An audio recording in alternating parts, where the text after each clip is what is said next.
UN Squadron, or Area 88 as it was known in some regions, was one of those games I didn't pay too much attention to at the time, until I got the Super NES version, which was actually a decent game.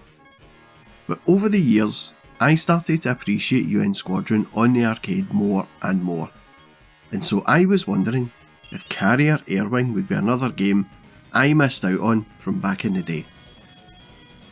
Carrier Airwing, released in Japan as US Navy, is a 1990 side-scrolling shooting game released for the CP System arcade hardware by Capcom. It is a sort of sequel to UN Squadron, which was released in the previous year. As with the original, players choose any one of 3 different jet fighters and battle their way through heavily enemy-packed stages. Other ideas carried over from UN Squadron include the shop, which allows players to buy weapons and shield upgrades for their jet fighter between stages, and the energy bar, which is replaced by a fuel bar, which starts full at the start of each stage and decreases as time passes with some fuel lost each time the plane is damaged. What you are most likely to notice first in this game is how similar it is in appearance to UN Squadron. It's practically identical, and when I seen it in the arcades, I did confuse it for UN Squadron at times. In fact, I remember watching the demo and hanging about just to see the title screen, simply to confirm if it was the same game or not. Which was all a bit silly, as in 1991, I would not even have considered playing this game, as I was totally bored with this kind of shooter. But even though it looks identical to UN Squadron, that's not a bad thing, as the overall quality of the visuals is excellent. The small sprites are fine in a game of this type, and besides, the explosions are big and look amazing, as do all of the larger enemy aircraft, especially the end of level bosses. Some levels have some decent backgrounds as well, if you have the time to notice them, that is, as you will be spending a lot of time dodging enemy fire. But I do love the look of the second level in this urban setting, with the broken bridges and damaged buildings in the background. The visuals are really good in this game, in my opinion.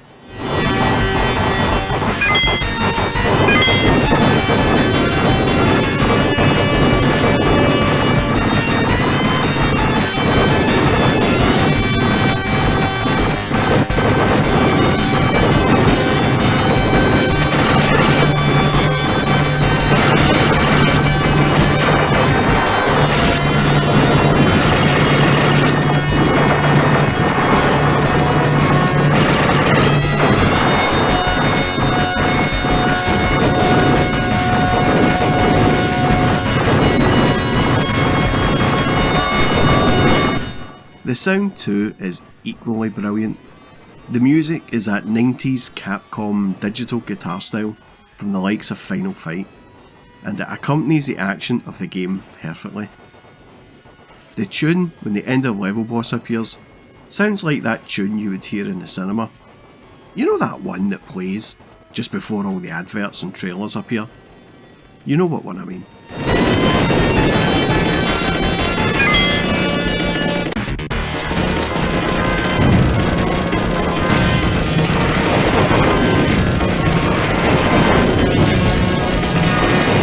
The sound effects are great, and they're exactly what you would expect to hear from a game of this type.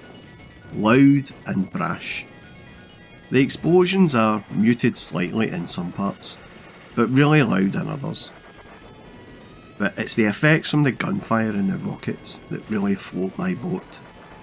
For this playthrough, I was using a pair of headphones, and this game sounded absolutely glorious through a pair. It kinda took me back to those early Mega Drive owning days, where I would play a game on the console just after delivering my early morning papers. Good times, eh?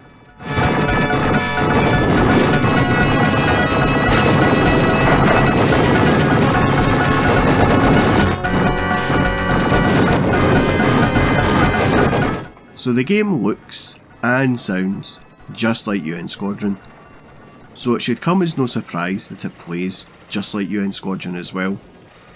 There really is no difference between them, although I would say this game is more challenging than UN Squadron. The levels themselves are not taxing, but it's the end of level bosses where most deaths will occur. There is one slight difference between this and UN Squadron, and it's the size of the levels. This game just felt bigger, larger than the original. The levels seem to be overly long, and some of the enemy bosses seem to take an age to beat. And when playing it through, I thought I had beaten the game, but then Sean Connery pops up with some bad news about finding some intelligence about a secret base, for which they have discovered the entrance, and you need to go and destroy it. Which you do, and that level is huge. So when you finally beat it, Mr. Bond pops up again and tells you it ain't over yet. At times, I thought this game was never ending, and while it was a load of fun in the early levels, by level 8, things just started to feel like a chore. And that's never a good thing when playing games at all. It should all be about fun and escapism. This game for me felt like it was just a little too long. And don't get me wrong, there are people who love a game that goes on, and I suppose it did provide good value for money. But there was no variety between the levels, and at almost an hour's playthrough, I doubt if I would have had the staying power to see it through in the arcades. So it's kind of odd. It's a game that starts off brilliantly well and is loads of fun to play, but then it gets just a little too repetitive, and it's hard to stay focused on the game. If it had been capped at say 7 levels, it would have been a 5-star game in my book. But as it's too long and too repetitive, it's more a 3-star game. But that is just my opinion. The game had some moderate success in the arcades, but it wasn't a game that got ported to home formats, so I guess it couldn't have been too popular. But please do give it a go for yourself, if you have the ability to do so. And that was my look back at Carrier Airwing in the arcades. If you like this video, then please do give me a sub and a thumbs up, or maybe even a comment or two below about your memories or thoughts on Carrier Airwing. And a massive, huge, big thank you to all of those who have subscribed and commented on my channel. Your comments, feedback and support really do go a long way in helping the channel grow, and I do appreciate all of the support, so thank you from me. And that's all from me folks. Thanks for watching.